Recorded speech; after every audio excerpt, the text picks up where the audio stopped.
Hello friends, ನಾವಿವತ್ತು ಘಾತಾಂಕಗಳು ಅನ್ನುವಂಥ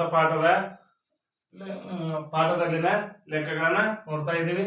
ನೋಡಿ, ಬನ್ನಿ ಈ ಲೆಕ್ಕಗಳನ್ನ ನಾವಿವತ್ತು ಬಿಡಿಸೋಣ. ನೋಡಿ, ಒಂದೇ ಲೆಕ್ಕವನ್ನು ನೋಡೋಣ. ಏನ್ ಕೊಟ್ಟಿದ್ದಾರೆ ಅಂದ್ರೆ -4 ಇದರ ಘಾತಾಂಕ 5 ಭಾಗಾಕಾರ -4 ಇದರ ಘಾತಾಂಕ 8. ಹಾಗಾದ್ರೆ ಈ ಲೆಕ್ಕವನ್ನ ಬಿಡಿಸ್ರಿ ಅಂತ ಹೇಳಿದ್ದಾರೆ.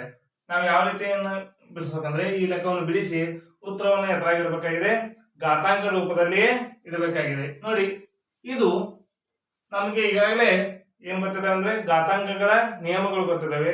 ಅದರಲ್ಲಿನ ಒಂದು ನಿಯಮ ಇಲ್ಲಿ ನಾವು ಏನ್ ಮಾಡ್ಬೇಕು, ಅಪ್ಲೈ ಮಾಡ್ಕೋಬೇಕು. ನೋಡಿ, -4 ಹಾಗಾದ್ರೆ ಇವೆರಡು ಏನಾದ್ವಿ, ಆಧಾರ ಸಂಖ್ಯೆಗಳಾದವು, ಇವೆರಡು ಘಾತ ಸೂಚಿಗಳಾದವು. ಹಾಗಾದ್ರೆ ಯಾವ ಒಂದು ಫಾರ್ಮುಲಾ ನಮಗಿಲ್ಲಿ ಬರ್ತಾ ಇದೆ ನೋಡೋಣ ಬನ್ನಿ.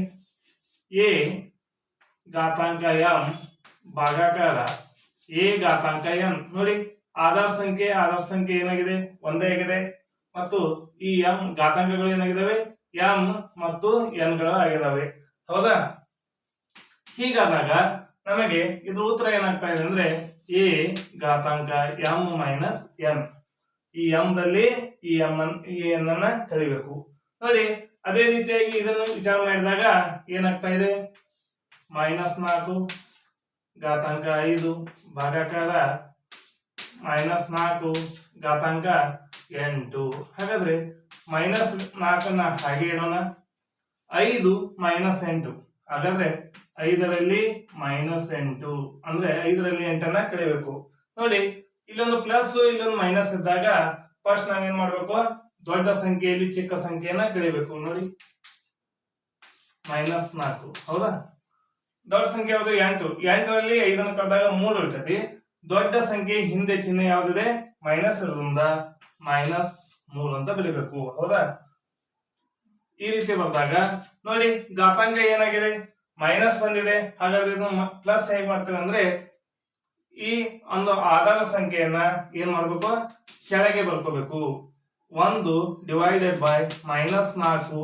ಅವಾಗ ಈ ಘಾತಾಂಕ ಏನಾಗ್ತಾ ಇದೆ, ಮೈನಸ್ ಇದ್ದದ್ದು ಪ್ಲಸ್ ಆಗ್ತಾ ಇದೆ, ಹಾಗಾದ್ರೆ ಈ ಲೆಕ್ಕದ ಒಂದು ಉತ್ತರ ಎಷ್ಟು ಬಂತು, -4 ಘಾತಾಂಕ +3. ಈ ರೀತಿಯಾಗಿ ಈ ಲೆಕ್ಕವನ್ನ ಬಿಡಿಸಿದೇವಿ. ಓಕೆ, ಅದೇ ರೀತಿಯಾಗಿ ನೋಡಿ ಈ ಲೆಕ್ಕವನ್ನು ಬಿಡಿಸೋಣ. 1 ಡಿವೈಡೆಡ್ ಬೈ 2^3 ಪೂರ್ತಿ ಘಾತಾಂಕ ಎಷ್ಟಿದೆ, 2 ಇದೆ. ಹಾಗಾದ್ರೆ ಈ ಘಾತಾಂಕವನ್ನ ನಾವಿಲ್ಲಿ ಏನ್ ಮಾಡಿಬಿಡೋಣ, ಅಪ್ಲೈ ಮಾಡಿಬಿಡೋಣ. ಬನ್ನಿ ಏನಾಗ್ತಾ ಇದೆ ನೋಡೋಣ. 1 ಅಂದ್ರೆ ಇದನ್ನ ಅಪ್ಲೈ ಮಾಡಿದ್ರೆ 1 ಸ್ಕ್ವೇರ್ ಆಗ್ತಾ ಇದೆ. ನೋಡಿ, ಇಲ್ಲಿ ಏನಾಗ್ತಾ ಇದೆ, 2^3 ಇದಕ್ಕೆ ಘಾತಾಂಕ 2. ಹೌದಾ? ಹಾಗಾದ್ರೆ ನಮ್ಗೆ ಈಗಾಗಲೇ ಇದ್ರ ಉತ್ತರ ಎಷ್ಟಾಗ್ತಾ ಇದೆ, 1 ಅಂತ ಆಗ್ತಾ ಇದೆ. ಹಾಗಾದ್ರೆ 2ನ್ನ ಹಾಗೆ ಇಡೋಣ, ಆಧಾರ ಸಂಖ್ಯೆ ಹಾಗೆ ಇಡೋಣ. ಹೌದಾ? 3 2 ಇದು m ಇಂಟು n ಆಗ್ತಾ ಇದೆ. ಹಾಗಾದ್ರೆ 3 2 ಎಷ್ಟಾಗ್ತಾ ಇದೆ, 6. ಹಾಗಾದ್ರೆ 1 ಡಿವೈಡೆಡ್ ಬೈ 2ರ ಘಾತಾಂಕ 6 ಅಂತೇಳಿ ಈ ರೀತಿಯಾಗಿ ನಾವು ಇದನ್ನ ಬಿಡಿಸಬಹುದು. ಹೌದಾ? ಅದೇ ರೀತಿಯಾಗಿ ನೋಡಿ, ಮೂರನೇ ಒಂದು ಲೆಕ್ಕವನ್ನು ತೆಗೆದುಕೊಂಡಿದ್ದೇವೆ. ಇಲ್ಲಿ ಎಷ್ಟಿದೆ, -3 ಘಾತಾಂಕ 4. ಇಲ್ಲಿ ಎಷ್ಟಿದೆ, 5 ಡಿವೈಡೆಡ್ ಬೈ 3 ಘಾತಾಂಕ 4. ಹಾಗಾದ್ರೆ ಇದನ್ನ ಯಾವ ರೀತಿ ಬರೆಯೋಣ ಅಂದ್ರೆ ಈ -3ನ್ನ -1 ಗುಣಾಕಾರ 3 ಘಾತಾಂಕ 4 ಅಂತ ಬರೀಬಹುದು. ಅಂದ್ರೆ 3 ಒಂದೇ 3 ಪ್ಲಸ್ ಇಂಟು ಮೈನಸ್ ಆಗ್ತಾ ಇದೆ. ಇದನ್ನ ನಾವು ಬಿಡಿಸಿ ಬರ್ತಾ ಇದ್ದೀವಿ. ಗುಣಾಕಾರ ಇದನ್ನ ಹೇಗೆ ಬರ್ತೇವೆ ಅಂದ್ರೆ 5^4 ಡಿವೈಡೆಡ್ ಬೈ 3^4. ಹಾಗಾದ್ರೆ ಈ ಘಾತಾಂಕವನ್ನ ಎರಡು ಕಡೆ ಏನು ಮಾಡೋಣ, ಅಪ್ಲೈ ಮಾಡೋಣ. ಹಾಗಾದ್ರೆ ಇದೆಷ್ಟಾಗ್ತಾ ಇದೆ ಅಂದ್ರೆ a ಇಂಟು b m. ಹಾಗಾದ್ರೆ ಇವೆರಡಕ್ಕೂ ಘಾತಾಂಕ ಏನಾಗಿದೆ, ಒಂದೇ ಆಗಿದೆ. ಅದನ್ನು ಬಿಡಿಸಿ ಬಿಡೋಣ. -1 ಘಾತಾಂಕ 4 ಗುಣಾಕಾರ 3 ಘಾತಾಂಕ 4. ಹಾಗಾದ್ರೆ ಮುಂದೆ ಏನಿದೆ, 5ರ ಘಾತಾಂಕ 4 ಡಿವೈಡೆಡ್ ಬೈ 3ರ ಘಾತಾಂಕ 4. ನೋಡಿ, 3 ಘಾತಾಂಕ 4 3 ಘಾತಾಂಕ 4 ಏನಾಯ್ತು, ಕ್ಯಾನ್ಸಲ್ ಆಯ್ತು.